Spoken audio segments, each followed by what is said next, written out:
그래서 이번 사이클에서는 과거 사이클과는 다르게 미국의 너무나도 강력한 경기와 고용으로 인해서 유동성의 본격적인 확장 타이밍이 거의 1년 가까이 뒤로 밀렸어요. 그로 인해서 이 공급 측면에선 감소가 있었지만 수요 측면에서의 증가가 지연된 거죠. 이 두 가지가 맞물렸을 때 강력한 시너지 효과가 발생하는 것이기 때문에 그로 인해 지금 비트코인 사이클이 과거만큼 강력한 상승을 보이고 있지 못한 거지 반감기 효과가 없었던 것은 결코 아닙니다. 근데 이제 미국의 금리 인하가 재개가 되면서 수요 측면에서 강력한 흐름이 돌아온다면 이 두 개가 맞물리면서 폭발적인 포물선 상승이 이번에도 충분히 올 수 있다라고 저는 보고 있습니다.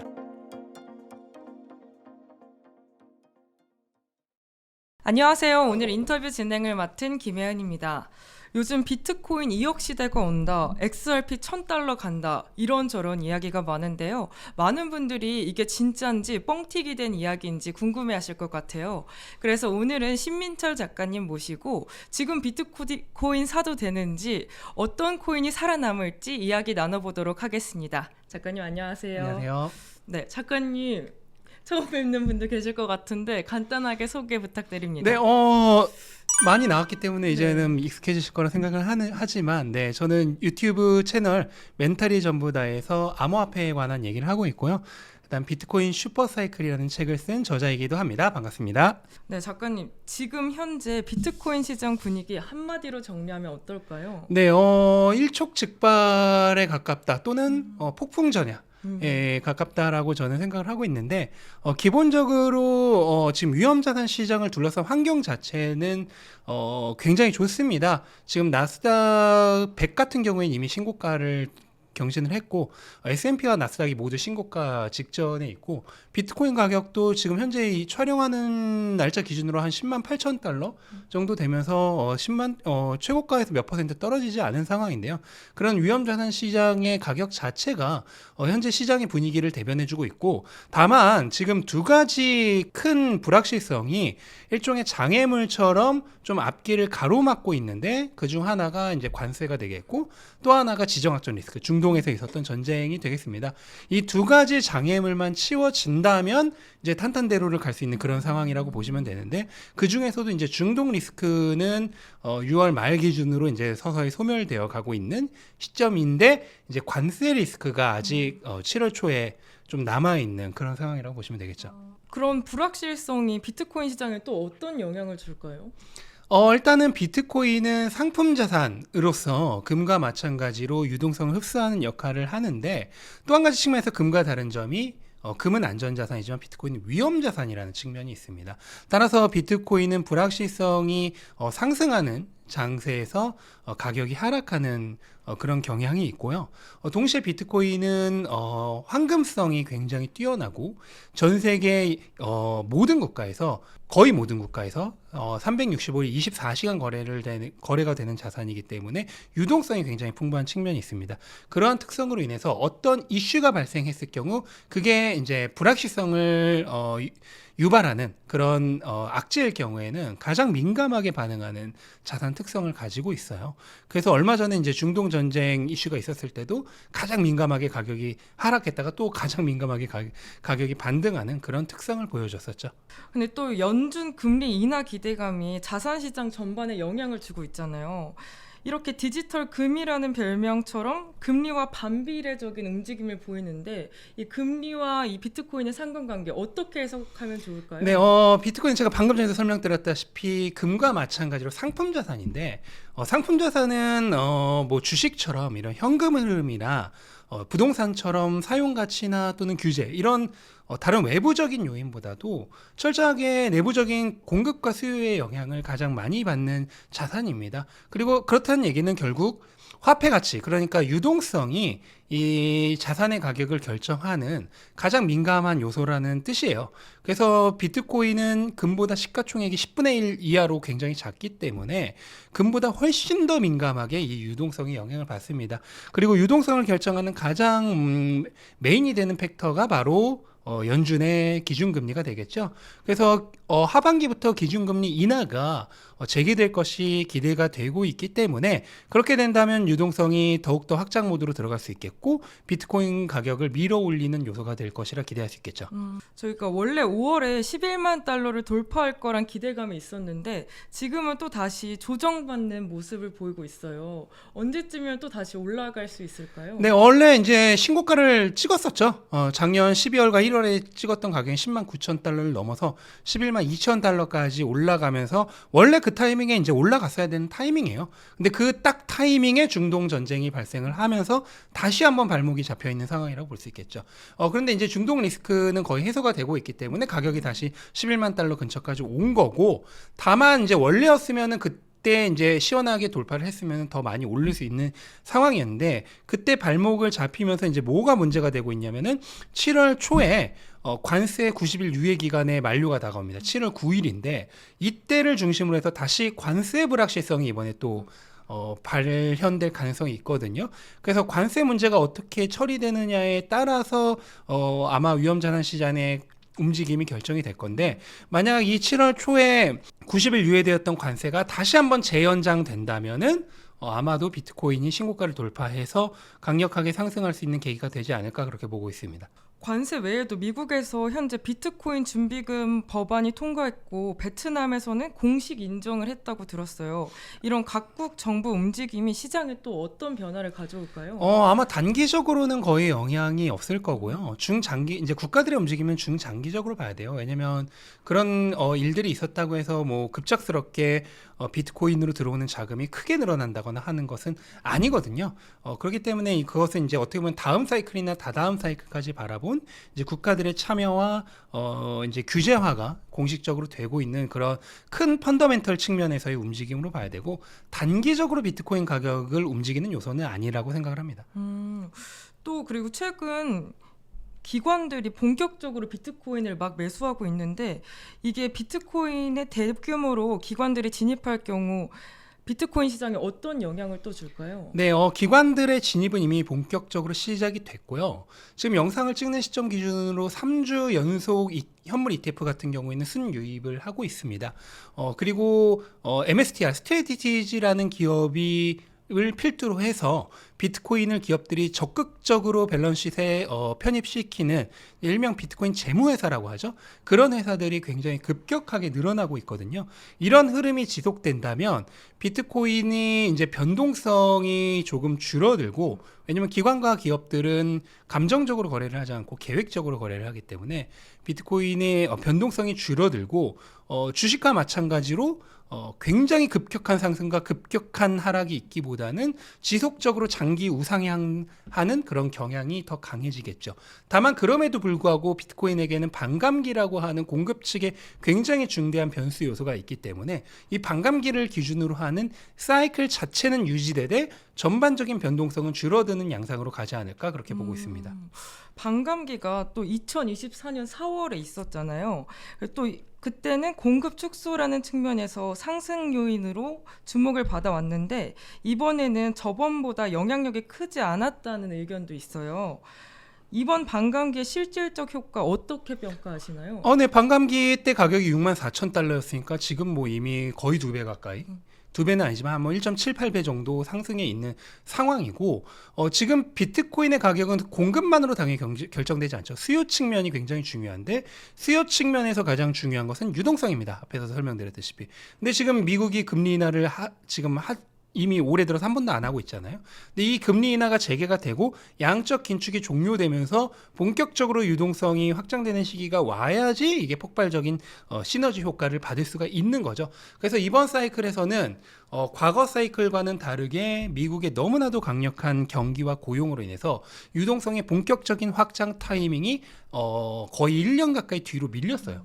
그로 인해서 이 공급 측면에서는 감소가 있었지만 수요 측면에서의 증가가 지연된 거죠.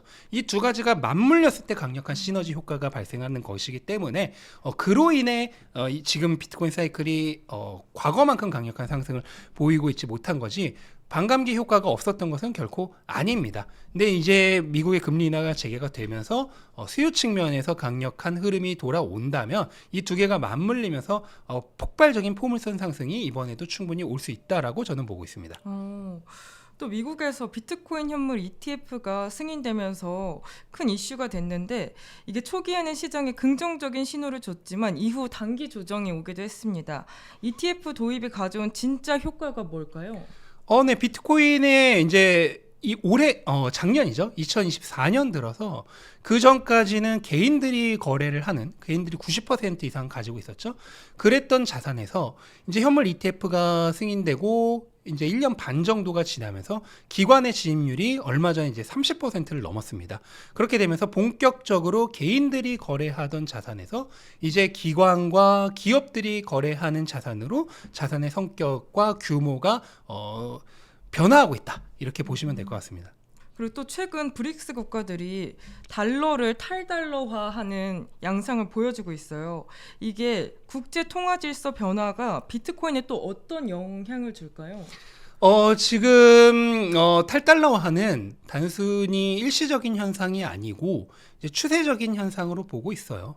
그렇게 되면서 미국도 이제는 과거처럼 무역 적자를 보면서 무한정 달러를 푸는 그런 흐름이 아니라 이제 트럼프 정권이 들어서면서 특히 나타나고 있는 현상은 미국이 이제는 무역 흑자를 보겠다. 이런 흐름으로 가고 있잖아요. 그렇게 되면서 탈달러화가 진행이 된다면은 이제 문제는 미국 채권 수요를 받쳐줄 수요가 없게 되죠. 그러면은 미국 채권 수요를 받쳐줄 가장 확실한 수요처 중 하나가 무엇이냐 하면 그게 이제 디지털 자산, 비트코인을 포함한 암호화폐 자산들입니다. 이 디지털 자산으로 많은 자금이 흘러들어오게 되면은 이 흘러들어온 자금이 대부분 스테이블 코인을 통해서 비트코인이나 다른 암호화폐들을 매수하게 되는데 이 스테이블 코인 시장 규모가 지금보다 5년 안에 한 10배 정도는 더 커질 것으로 보고 있습니다. 그렇게 되면은 현재 4천억 달러 정도 되는 스테이블 코인 시장이 향후 5년 안에 뭐 거의 4조 달러 가까이 성장할 것으로 보게 되는데 그렇게 되면은 중국과 일본 같은 국가들의 약해진 미국 채권에 대한 수요를 모두 보전할 수 있을 정도로 강력한 미국 채권 수요가 발생할 수 있을 것이라고 보죠.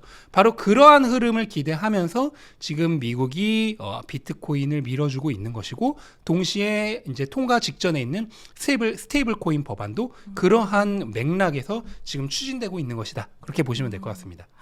또 이재명 정부가 출범하면서 스테이블 코인 관련 정책을 언급을 많이 했는데 암호화폐 정책 이재명 정부 시대에서 저희가 주목할 만한 점이 있을까요?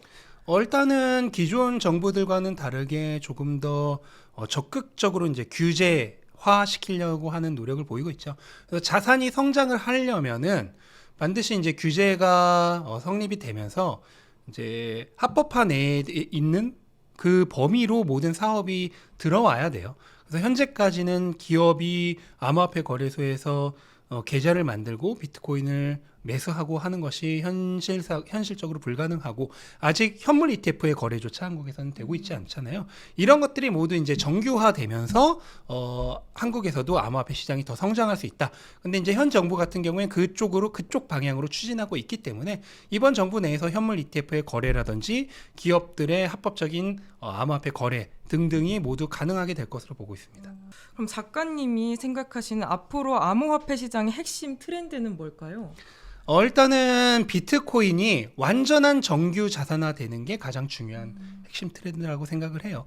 그래서 지금 전 세계 이제 자산 포트폴리오들, 그러니까 각종 펀드나 기관들의 포트폴리오에 비트코인이 여전히 평균적으로 보면 1%도 담겨 있지 않거든요.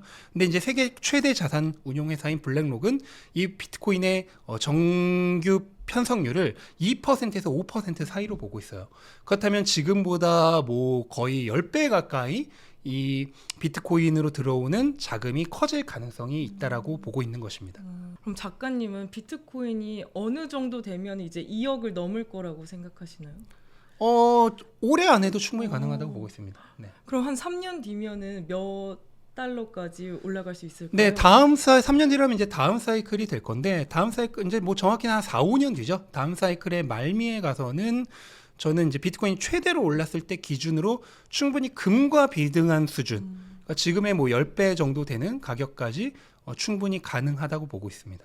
네, 이제 비트코인 투자자 수가 1,000만 명을 돌파하면서 대중 자산으로 자리 잡는 모습인데요. 이 흐름을 작가님은 어떻게 보고 계신가요? 네, 아직까지는 사실 뭐 제 기준에 완벽하게 대중화됐다라고 보이지는 않는데 아마 이번 사이클이 종료가 되고 다음 사이클로 접어들면서는 훨씬 더 많은 대중들의 인식이 비트코인을 더 이상 투기적인 자산이 아니라 완전한 투자 자산으로서 그렇게 인식하게 되지 않을까 그렇게 생각을 하고 있습니다. 그래서 미국이 비트코인을 완전히 제도화시키면서 정규 자산으로 승격이 되었기 때문에 이 흐름이 몇 년 정도 더 이어진다면 아마 한국에서도 굉장히 많은 투자자들이 비트코인을 정규적인 자산으로 보고 포트폴리오에 일부 편입시키는 그런 흐름이 될 거라고 보고 있거든요. 그래서 현재까지는 이제 비트코인은 아직까지도 한국 내에서 제가 느끼기에는 투기적 자산으로 분류되는 그런 성향이 있는데 아마 2, 3년 정도 후에는 완전히 정규적인 자산으로 분류되지 않을까 그렇게 보고 있습니다. 그렇게 정규적인 자산으로 분류가 되면 전체적인 시장 흐름이 어떻게 또 변화할까요? 네, 뭐 가장 단순한 예로 아직 비트코인을 포트폴리오에 편입시키지 않은 그런 자산 운용사나 펀드들이 많이 있습니다. 이런 자산 운용사들이 모두 비트코인을 뭐 금이나 채권, 주식 이런 것처럼 일정 부분 포트폴리오에 편입시키게 되죠. 그 비중이 현재로서는 뭐 한 0.2% 평균적으로 보면은 그 정도 되는데 이게 2%만 되더라도 지금의 10배 규모가 되는 거고 5%가 되면 지금의 뭐 25배 규모가 되는 거거든요. 그럼 비트코인의 시가총액을 2조 달러로 보면 이게 25배가 된다 그러면 50조 달러까지 성장을 하게 되는 거죠. 그렇게 되면 현재 금보다도 2배나 더 큰 시가총액이 되는 것입니다. 그럼 작가님은 실제로 저희가 포트폴리오를 구성할 때 비트코인은 어느 정도로 구성하면 좋을까요? 그거는 이제 비트코인에 대한 본인의 공부량이나 그다음에 성향, 그다음에 나이대 이런 것들에 따라서 달라지는데 비트코인은 여전히 변동성이 높은 자산이기 때문에 공부가 제대로 되어 있지 않거나 보수적인 투자자들은 그 변동성을 견디기 어려울 수 있습니다. 그러한 점을 생각해서 편입을 시켜야 될 거라고 보고 저는 아무리 보수적인 투자자라도 최소한 10%의 비중은 비트코인에 담아야 한다고 보고 있고 아주 젊은 투자자라면 저는 100% 비트코인을 사도 모자르지 않다라고 생각합니다. 근데 지금 현재 조정 구간처럼 보이는데 매수 타이밍 지금 딱 들어가는 게 맞을까요? 그거는 뭐 개인이 비트코인에 대한 믿음이 얼마나 있냐에 따라 달라지겠죠. 지금 얼마든지 중동 리스크나 이런 것들이 다시 격화되거나 하면은 가격이 더 떨어질 수 있고 또 여름 시즌에 비트코인의 약세장이 항상 지속되었던 그런 흐름들이 있기 때문에 섣불리 자산에 대한 믿음도 없는 상태에서 진입했다가 가격이 하락하게 되면 견딜 수 없기 때문에 뭐 한 3개월 정도 여유를 두고 분할해서 진입을 해도 충분하겠죠. 지금 시점에서 단기적 트레이딩 관점과 장기적 홀딩 관점 중에 투자자들에게 더 유효한 전략은 뭐라고 네, 생각하세요? 아직 비트코인 사이클이 많이 남아 있기 때문에 지금 시점에서는 만약 매수를 한다고 하면은 계속 홀딩을 하면서 가격이 여유 자금이 있는데 가격이 떨어졌을 때 추가적으로 매수를 해야지 뭐 잠깐 올랐을 때 좀 팔고 떨어지면 산다 이런 마인드로 하고 있다가는 이제 비트코인 가격이 한번 오를 때 어마어마하게 무섭게 오르는 특성이 있기 때문에 그 구간을 놓쳐버리면은 비트코인에 대한 투자 기회를 모두 잃어버릴 수 있는 리스크가 훨씬 크다고 보고 있습니다. 만약 제가 1,000만 원을 투자한다면 어떤 방식으로 나눠서 뭐 현물, ETF 그런 거를 비율을 어떻게 적정하게 나누면 좋을까요? 뭐 이제 새롭게 진입을 하는 투자자라면 초보 투자자이기 때문에 비트코인에만 투자하는 게 안전할 거고요. 가장 확실한 거는 이제 비트코인 현물을 예를 들어 1,000만 원 있다면 그냥 3달, 100일 정도 하루에 10만 원씩 그렇게 매일 매수를 한다면 괜찮겠죠. 근데 비트코인은 아침과 저녁으로도 변동성이 크기 때문에 뭐 아침에 5만 원, 저녁에 5만 원 이런 식으로 100일 동안 진입을 한다면 1,000만 원을 모두 진입할 수 있겠죠. 근데 ETF 같은 파생 상품을 활용한 투자 전략도 많이 사용되잖아요. 작가님이 보시기에 이러한 상품들을 어떻게 평가하시나요? 굉장히 좋아요. 왜냐면은 여전히 거래소나 이런 것들에 대한 접근성이 떨어지는 면이 있기 때문에 현물 ETF를 만약 거래할 수만 있다면은 그냥 주식 앱에서 거래를 하면 되잖아요. 근데 한국에서는 현물 ETF 지금 거래가 안 되고, 그다음 결정적으로 비트코인에 현재 세금이 없잖아요. 네. 내년까지 세금이 없기 때문에 그러한 특성을 생각을 한다면은 현 시점에서 굳이 현물 ETF나 뭐 다른 파생 상품을 거래할 이유가 있을까 하는 의문이 있죠. 비트코인이 그럼 글로벌 자산군으로 확실히 자리 잡기 위해서는 어떤 조건이 필요할까요? 지금 모든 조건이 다 갖춰져 있다고 생각을 해요. 단지 이제 시간이 조금 더 지나면서 사람들의 인식이 변화되고 비트코인 시가총액이 더 커지고 기관들의 비트코인 흡수율이 더 올라가게 되면 자연스럽게 그렇게 될 거라 보고 있습니다. 결국 시간 문제네요. 그렇죠. 이제 시간의 문제일 뿐이고 방향은 정해져 있기 때문에 여전히 비트코인에 투자하기 굉장히 매력적인 시기라고 생각을 합니다. 비트코인 피자데이 이후 지금 시장의 가장 큰 변화는 뭐가 있을까요?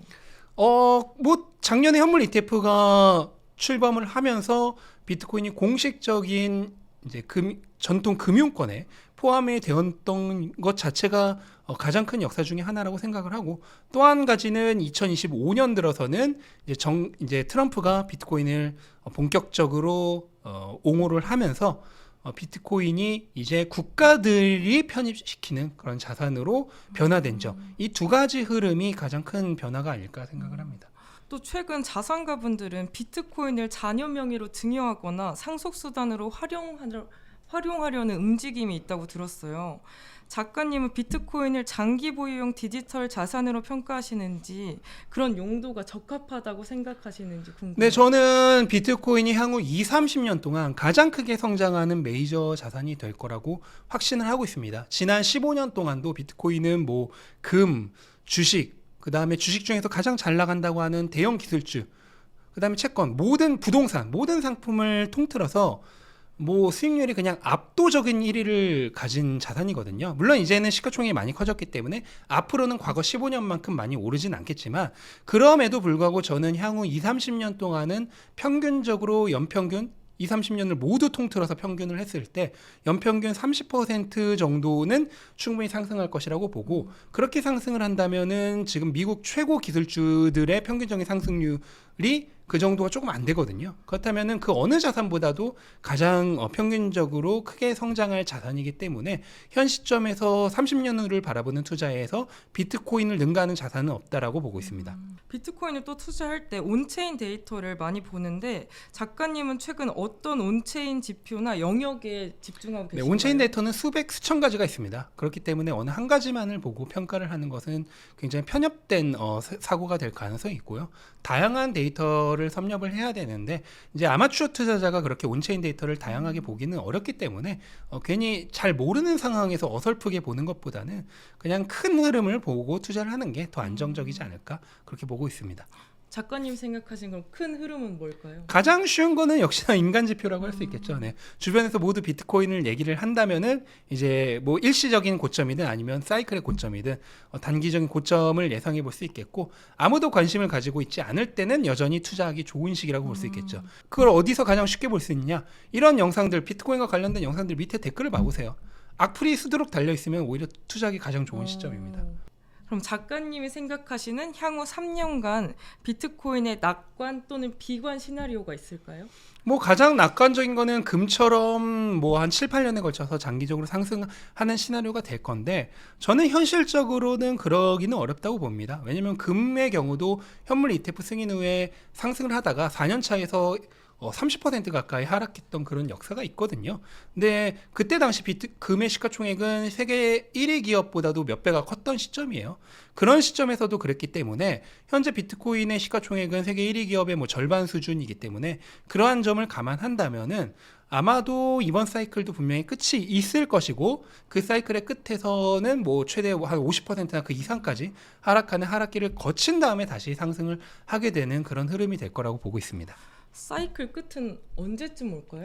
원래면은 올해 말이 이제 사이클의 끝이었는데, 앞에서도 설명드렸다시피 유동성이 본격적으로 확장되는 시기가 뒤로 지연되었기 때문에, 비트코인은 유동성과 너무나도 밀접한 관련이 있기 때문에 그런 유동성이 본격적으로 확장되는 타이밍에서 사이클이 끝날 거라고 생각하지 않거든요. 그래서 유동성 확장 시즌이 뒤로 밀린 만큼 비트코인의 사이클도 더 지연될 것이 확장될 것이라고 보고 있습니다. 그래서 뭐 빠르면 내년 1분기나 내년 2분기 또는 그 이상까지도 사이클이 더 연장될 수 있을 거라 보고 있어요.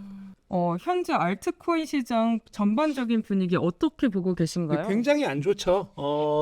비트코인이 지금 굉장히 장기간 거의 반년 가까운 횡보를 하면서 알트코인은 상대적으로 더 안 좋은 시기를 겪고 있고 일단은 알트코인이 본격적으로 오르기 위해서는 비트코인이 강력한 포물선 상승장으로 들어가야 되는데 그게 이제 두 가지 사고가 생기면서 굉장히 길게 지연이 되고 있죠. 첫 번째로 관세가 있었고 그 다음에 두 번째로 중동 전쟁이 있었고 이 두 가지 사건이 발생하면서 비트코인이 발목이 잡혀 있는 시간이 길어지면서 지금 알트코인 장이 굉장히 안 좋다고 보고 있습니다. 하지만 저는 비트코인이 다시 포물선 상승을 할 정도로 강력한 불장으로 들어가고 그 다음에 연말부터 연준의 금리 인하가 재개가 되면서 유동성이 본격적인 확장 시즌으로 들어가게 되면은 알트코인이 다시 한번 강력한 힘을 발휘하는 시즌은 분명히 올 거라고 믿고 있습니다.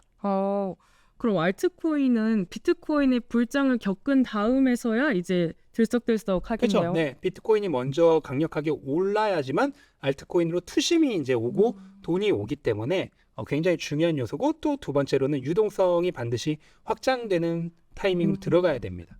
그럼 양적 긴축이 일단 끝나야겠죠. 어떤 분들은 또 알트코인 시장이 여전히 98%가 사라질 시장이라고 말씀하시는데 작가님이 보시기에 어떻게 생각하세요? 근데 장기적으로 보면은 결국은 알짜배기들만 남게 될 거라고 봐요. 저번 사이클 같은 경우에는 거의 모든 알트코인들이 다 올랐는데 그 같은 경우 이제 어떻게 보면은 초기 개척 시대였죠. 초기 개척 시대는 굉장히 혼란하고 혼잡하잖아요. 하지만 시간이 지나면서 점점 자리를 잡아가잖아요. 그렇게 자리를 잡은 코인들만 살아남게 되지 않을까 그렇게 보고 있습니다. 생존할 코인들의 공통점이 뭐가 있을까요? 일단은 브랜드 인지도가 있어야겠고 이제는 이제 초기 시장을 벗어났기 때문에 새로운 코인이 만들어져서 기존 코인들의 브랜드 인지도를 위협하는 일은 이제 점진적으로 시간이 가면 갈수록 어려워질 거라고 보고 있어요. 그래서 현재 뭐 시가총액 20위권 이내의 코인들을 위협하기 위해서는 그만큼 기술적으로 훨씬 더 뛰어난 능력을 보여줘야겠죠. 그래서 기술적으로 뭐 압도적인 역량을 보여주는 코인들, 그런 코인들과 브랜드 인지도를 확립하면서 생태계를 구축한 코인들, 이런 코인들만 살아남게 되지 않을까 보고 있습니다. 네, 또 최근에 게임이나 AI 같은 실물 산업과 연결된 알트코인들도 주목을 받고 있는데 실물 연기형 프로젝트의 지속 가능성 어떻게 판단하고 계세요? 이미 저번 사이클에서도 겪었던 일인데 그렇게 이제 거창한 기술적인 비전들을 얘기했던 알트코인들의 99%는 사이클이 끝나고 몰락했거든요. 저는 이번 사이클에서 똑같은 흐름이 나올 거라고 보고 있고 정말로 그 중에서 극소수만이 살아남아서 뭐 10년 후, 20년 후에 자신들이 말했던 그 비전을 달성을 하겠죠. 또 XRP가 장기적으로 $1,000에서 안정화될 거라는 파격적인 전망도 있어요. 이게 현실성 있는 숫자라고 생각하시나요? 그렇게 되면은 지금 현재 시점보다 뭐 거의 500배가 올라야 된다는 건데 그렇게 되면은 뭐 시가총액이 뭐 전 세계 모든 자산급으로 늘어나겠죠? 그럼 뭐 100년 후라면 불가능한 것도 아니겠지만 뭐 당장 우리가 바라볼 수 있는 미래 내에서 가능한 숫자는 아닐 거라고 보고 있어요. XRP처럼 일정 부분 중앙화된 구조를 가진 코인들은 효율성과 신뢰성 측면에선 유리하지만 탈중앙성 논란이 계속된다고 들었어요. 앞으로 살아남는 알트코인은 탈중앙성과 실용성 사이에서 어떤 균형점을 가져야 될까요? 네, 뭐 꼭 알트코인이 탈중화가 될 필요는 없다라고 생각을 하거든요. 알트코인 같은 경우에는 이제 비트코인과 달리 디지털 상품이 아니라 오히려 디지털 증권에 가깝기 때문에 증권인데 굳이 탈중화될 필요가 없잖아요. 우리가 주식도 다 증권인데 탈중화될 필요 없잖아요. 엔비디아가 꼭 탈중화가 돼야 돼요. 네, 그런 것처럼 그런 의미로 받아들이시면 되고 하나의 기업의 주식과 같은 그런 이미지로 받아들인다면은 XRP가 하는 그 사업이 잘 된다면 분명히 비전이 있겠죠. 네. 블록체인이 확장성, 보안, 탈중앙성 이 세 가지를 동시에 해결하기 어려운 구조라고 들었어요. 현재 이 세 가지를 가장 균형감 있게 해결할 수 있는 프로젝트가 있을까요? 네, 이제 뭐 디지털 자산의 트릴레마라고 하죠. 네. 그래서 속도를 확보를 하려면은 필연적으로 탈중앙성이나 보안성이 떨어질 수밖에 없고 근데 비트코인처럼 보안성과 탈중앙성을 높이려면 성능이 떨어질 수밖에 없고 이런 측면들이 있는데 현 시점에서 가장 밸런스 있게 그것을 구축하고 있는 암호화폐는 이제 알트코인 대장이라고 할 수 있는 이더리움이 여기에 해당되지 않나 생각을 합니다. 다만 이제 이더리움 같은 경우에는 기술적으로 그 이더리움의 성능을 위협하는 솔라나와 같은 이런 새로운 코인들이 나오면서 일정 부분 쉐어를 잃고 있기는 한데 결국 시간이 지났을 때 가장 알트코인 중에서 믿을 수 있고 역사가 있는 코인이 무엇이냐라고 한다면은 결국 이더리움일 수밖에 없거든요. 이더리움은 이제 디지털 상품과 증권의 약간 중간 정도에 위치한 굉장히 밸런스 있는 코인이기 때문에 저는 이더리움의 장기적인 비전이 비트코인만큼은 아닐지라도 그래도 알트코인에서 가장 확실하게 살아남을 수 있는 코인이 되지 않을까 그렇게 보고 있습니다. 이더리움이 그렇게 살아남을 수 있는 이유가 뭐라고 생각하세요? 새로운 코인들은 언제 어떻게 될지 몰라요. 그래서 솔라나 같은 경우 이제 이더리움 킬러라는 그런 타이틀로 부상을 한 거거든요. 근데 그 밑에 뭐 수위라든지 이렇게 새롭게 부상하는 더 솔라나보다 빠르고 안정적인 코인들이 기술적으로 우월한 코인들이 등장하게 되면은 이제 이 솔라나 같은 코인들은 어떻게 될지 100% 장담을 할 수 없거든요. 하지만 그런 새로운 코인들이 나왔다고 하더라도 이미 10년 이상 알트코인 시장에 대장 자리를 가지고 있는 이 이더리움이라고 하는 브랜드는 무너뜨리기가 어렵거든요. 그래서 기술적인 측면으로 떠오른 코인은 기술적인 측면으로 몰락할 수 있습니다. 하지만 이더리움은 오로지 이 기술만으로 지금 알트코인 대장 자리를 차지하고 있는 코인이 아니기 때문에 오히려 장기적으로 보면 비전이 더 좋을 수도 있는 것이죠. 그럼 알트코인의 버블을 감지할 수 시그널이 있을까요? 일단은 알트코인 사이클은 기본적으로 비트코인 사이클의 정점에 도달한 이후에 발생을 하거든요. 그렇기 때문에 비트코인 사이클이 최고점에 도달한 시점에 오면은 너무 욕심 부리지 말고 알트코인도 그 시점부터는 함께 정리를 시작하는 게 안정적이겠죠. 그럼 알트코인 하이퍼 사이클의 최고 수혜를 누릴 코인 3가지를 꼽자면 어떤 코인들이 있을까요? 뭐 사실 특정 코인이 어떻게 될지 뭐 장담할 수 있다면 그건 뭐 신이겠죠. 근데 그냥 가장 안정적이면서도 이번 사이클에서 좋은 흐름을 보여줄 수 있을 것으로 예상을 하는 3가지 코인은 역시나 가장 대장격인 알트코인, 이더리움과 XRP와 솔라나 이 3가지 코인은 아마도 알트코인 시즌이 다시 온다면은 그때 가장 안정적으로 좋은 퍼포먼스를 보여주지 않을까 그렇게 보고 있습니다. 최근에 민주당에서 스테이블 코인으로 환율 리스크를 극복할 수 있다고 이야기를 했는데 요즘 또 스테이블 코인 관련된 보도가 많잖아요. 이게 비트코인과 본질적으로 어떤 차이가 있나요? 네, 스테이블 코인은 증권이죠, 말 그대로. 그냥 법정 화폐를 디지털 토큰화한 자산입니다. 그렇기 때문에 탈중앙화된 디지털 상품인 비트코인과는 아예 별개의 자산으로 봐야 되고요. 사람들이 코인이라고 하면 다 똑같이 생각을 하는데 그 코인들도 각각의 성격에 따라서 완전히 다른 성격들을 가지고 있기 때문에 그러한 부분들을 공부하는 것도 이 디지털 자산을 공부하는 매력 중에 하나가 되지 않을까 그렇게 생각합니다. 또 한국 정부가 STO 가이드라인을 발표하면서 제도권 편입에 나섰는데 이러한 정책 흐름이 기존 알트코인 시장에 어떤 기회나 제한 요소로 작용하게 될까요? 뭐 단기적으로 보면은 이런 제도권 편입들에 있어서 여러 가지 잡음들이 발생할 수 있기 때문에 안 좋을 수 있지만 장기적으로 본다면은 결국 자산이 완전 정규 자산으로 편입이 돼서 대규모로 성장을 하기 위해서는 제도권 편입 규제화는 필연이라고 보고요. 우리가 예전에 도로교통이나 교통법이나 신호등 이런 게 없던 시절에는 굉장히 자유분방하게 달릴 수 있었지만 제대로 된 도로가 깔리지 않고 신호나 이런 것이 없었기 때문에 정말 제대로 달릴 수 있는 도로 상황이 아니었잖아요. 하지만 도로가 깔리고 교통법이 생기고 신호등이 생기면서부터 자동차들이 정말 본격적으로 달릴 수 있는 그런 무대가 마련이 됐잖아요. 그거랑 똑같다고 생각을 하시면 돼요. 이렇게 제도화가 되고 정규화가 되면서 자산이 정말로 거대하게 성장할 수 있는 그런 발판이 되어갈 것이다. 그렇게 보시면 될 것 같습니다. 그리고 또 각국 중앙은행들이 CBDC를 열심히 발행하고 있는데 이 CBDC 확산이 알트코인 시장에 또 어떤 영향을 줄까요? 거의 아무런 영향을 주지 않을 것으로 보고 있습니다. 그냥 스테이블 코인의 다른 버전이라고 보시면 되고요. 앞에서도 설명드렸다시피 법정 화폐를 토큰화한 것과 암호화폐는 아무 상관이 없습니다. 오히려 CBDC 등이 더 많이 확산이 된다면은 디지털 자산으로의 편입이 많아지기 때문에 암호화폐 시장 전반, 디지털 자산 시장 전반이 더 성장할 수 있겠죠. 근데 스테이블 코인과 그럼 CBDC, 비트코인도 큰 연관성이 없을까요? CBDC는 결국 법정화폐가 토큰화된 것이고요. 스테이블 코인도 마찬가지로 법정화폐가 토큰화된 건데 이제 국가가 중앙은행이 발행하면 CBDC인 거고 사설기관이 발행하면은 스테이블 코인이 되는 거죠. 그 차이만 있을 뿐이고 이 시장이 커지면은 결국 디지털 자산으로 들어오는 자금 자체가 커지는 거기 때문에 디지털 자산 시장 전반이 다 커지는 것이라고 보면 돼요. 이게 좋은 흐름인 것이죠.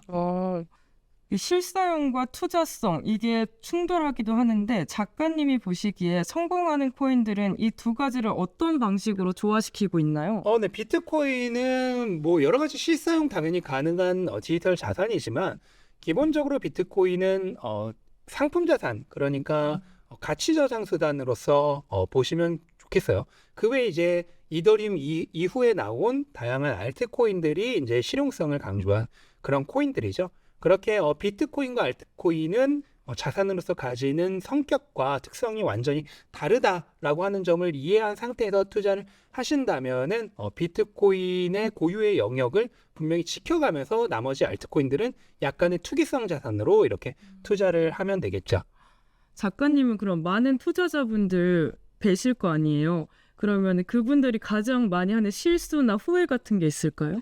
뭐 너무 많아서 사실 네. 설명하기 어려운데 일단은 알트코인의 지나치게 높은 비중을 가져간다든지, 알트코인은 투기성 자산이기 때문에 너무 높은 비중을 가져가면 안 되고요. 아무리 많이 공격적으로 투자하는 투자자라도 비트코인을 반드시 50% 이상 가져가야 되고, 알트코인 같은 경우에는 특히나 레버리지를 통해서 투자를 하면은 안 될 것이고요. 그 다음에 이 암호화폐라고 하는 자산 자체가 아직까지는 변동성이 굉장히 큰 자산이기 때문에 단기적인 그런 관점을 가지고 투자를 하게 되면 아마추어 투자자는 대부분 실패할 가능성이 높다. 네, 사이클 하나를 전부 다 통째로 보는 그런 관점을 가지고 투자를 하셔야 하겠습니다. 비트코인 하나를 가지면 몇 년 정도 가지고 간다고 생각하는 게 좋을까요? 그 안에서도 나눌 수 있는데요. 내가 뭐 10년 정도 또는 그 이상 필요 없는 잉여 자산의 성격이라면은 계속 장기적으로 모아갈 수 있고요. 근데 그 모든 자산이 다 100% 10년 이상 필요 없는 그런 잉여 자산이 아니죠. 뭐 한 자산의 7, 80%는 내가 몇 년 안에도 쓸 수 있는 자산이라고 한다면은 비트코인 사이클이 일반적으로 4년 주기를 가지고 있기 때문에 이러한 자산은 사이클을 통해서 투자를 하는 사이클 투자를 한다면은 더 효율성을 극대화할 수 있겠죠. 작가님이 과거와 비교해서 달라진 투자 철학이나 시선 같은 게 있을까요? 아니요. 그대로 그냥 유지하고 계세요? 네. 작가님은 그러면은 매일매일 비트코인을 사고 계신 거예요? 아니면은 한 번에 살 때 많이 사세요? 저는 그냥 돈이 생기면은 그때 흐름을 보고 단기적으로 더 저평가된 구간에서는 더 많이 사고, 단기적으로 좀 고평가된 구간에서는 더 적게 사는 이제 동적 DCA라고 하죠. 그러한 분할 매수 방법을 사용하고 있습니다. 근데 많이 떨어졌을 때는 그 심정을 어떻게 컨트롤하세요? 저는 뭐 투자를 굉장히 오래 했고 시장의 전반적인 성격을 완전히 이해하고 자산에 대한 믿음이 뭐 100% 확신을 가지고 있기 때문에 감정은 거의 개입하지 않아요. 네, 작가님 오늘 소중한 시간 내주셔서 감사하고 저희 성공의 진심이 구독자분들께 한 말씀 부탁드립니다. 네, 투자는 지금의 가치를 바라보고 하는 게 아니라 아직 실현되지 않은 미래의 가치를 바라보고 하는 것이기 때문에 단기적인 그런 소음들에서 최대한 눈을 돌리시고 본인이 공부하고 확신을 가지셨던, 믿음을 가지셨던 그 자산의 장기적인 비전을 바라보면서 투자를 하신다면은 분명 지금은 힘들지 몰라도 나중에 큰 보상을 얻게 되실 거라 확신합니다. 네, 오늘도 정말 알찬 이야기 정말 감사드립니다. 지금까지 저희는 비트코인과 알트코인에 관해서 이야기 나눴고 다음에 더 알찬 이야기로 돌아오도록 하겠습니다. 감사합니다. 감사합니다.